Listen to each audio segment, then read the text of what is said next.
اسے پڑھ کے دیکھ، اس کی جدت کا حسن دیکھ، یہ تو کھلا ہوا باغ ہے. تو ایک دفعہ اس کے قریب آئے گا تو خوشبو ملے گی، دوسری دفعہ آئے گا تو اس سے زیادہ تازی ملے گی. ایک دفعہ پھل کھائے گا تو مزیدار ہوگا، دوسرا کھائے گا ہو سکتا ہے شکل ملتی جلتی ہو لیکن ذائقہ بڑا نرالا ہوگا. تو تو صحیح نا. جب کچھ لوگوں نے کہا یہ خود سے بنا کے آیات لاتے ہیں تو فرمایا وَإِن كُنتُمْ فِي رَيْبٍ مِّمَّا نَزَّلْنَا عَلَىٰ عَبْدِنَا فَأْتُوا بِسُورَةٍ.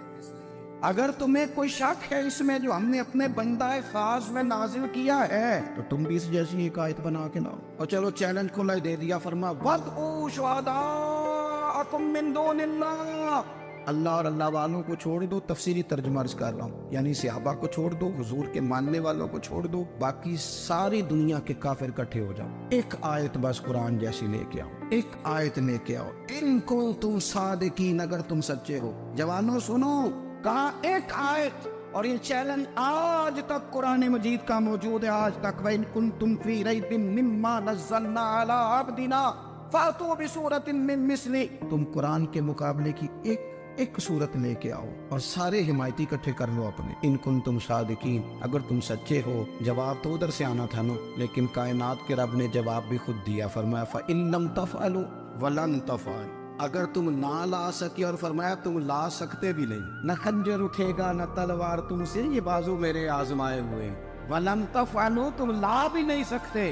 فَاتَّقُوا النَّارَ الَّتِي وَقُودُهَا النَّاسُ وَالْحِجَارَةُ، پھر اس آگ سے ڈر جاؤ جس کا ایندھن آدمی اور پتھر ہے. اعدت للکافرین، بنائی کافروں کے لیے. مومنوں کے لیے تو رب نے جنت بنائی ہے.